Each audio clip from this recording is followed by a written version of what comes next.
एक दिन की बात है, आरोही सुबह पार्क में टहलती हुई जा रही थी। तभी उसे एक रोती हुई बच्ची मिली।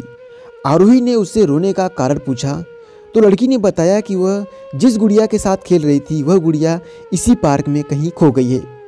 आरोही ने उस बच्ची को उसकी गुड़िया ढूंढ लाने का आश्वासन दिया, जिससे वह बच्ची चुप हो गई। आरोही ने गुड़िया ढूंढने के लिए समय मांगी और फिर दूसरे दिन गुड़िया लाने का वादा करके वहाँ से चली गई।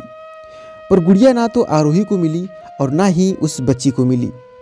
आरोही ने गुड़िया की तरफ से एक काल्पनिक पत्र उस बच्ची को लिखा और जब वह बच्ची पार्क में गुड़िया पाने की आशा में आई तो आरोही ने वह पत्र उस बच्ची को पढ़कर सुनाया।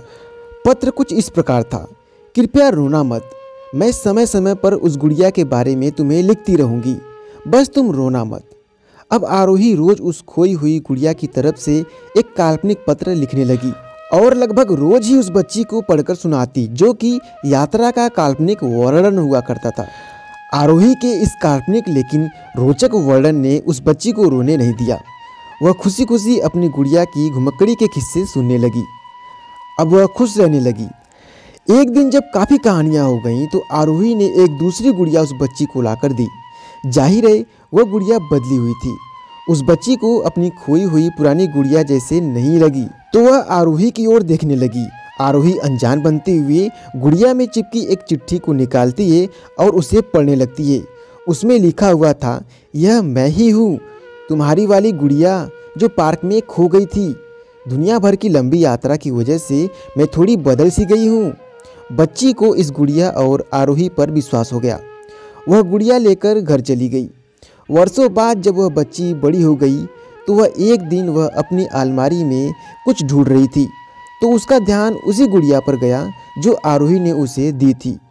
बचपन की बातें याद करके वह हंसने लगी। उसे सब समझ आ चुका था कि आरोही ने कैसे उसका मन रखा। उसे उस गुड़िया पर फिर प्यार आने लगा। वह उसे बड़े गौर से देखने लगी। तभी उसकी नज़र गुड़िया की फ्रॉक की आस्तीन में छुपे एक छोटे से पत्र पे गई। उसने बड़ी व्याकुलता से वह पत्र निकाला और पढ़ने लगी। पत्र के सापेक्ष में यह लिखा था, हर वह चीज़ जिससे तुम प्यार करती हो कभी न कभी तुमसे खो जाएगी और जो तुम्हारे पास होगी वही तुम्हारे लिए सच्चे रूप में बनी होगी। रूप भले ही भींगन होगा पर प्यार एकदम खालिश होगा, एकदम प्योर। तो दोस्तों ये कहानी आपको कैसी लगी? अगर अच्छी लगी हो तो वीडियो को लाइक शेयर करें और चैनल को सब्सक्राइब करें। और हाँ, अगर मेरी वीडियो में कोई इंप्रूवमेंट की ज़रूरत है तो कमेंट बॉक्स में ज़रूर सजेस्ट करें। धन्यवाद।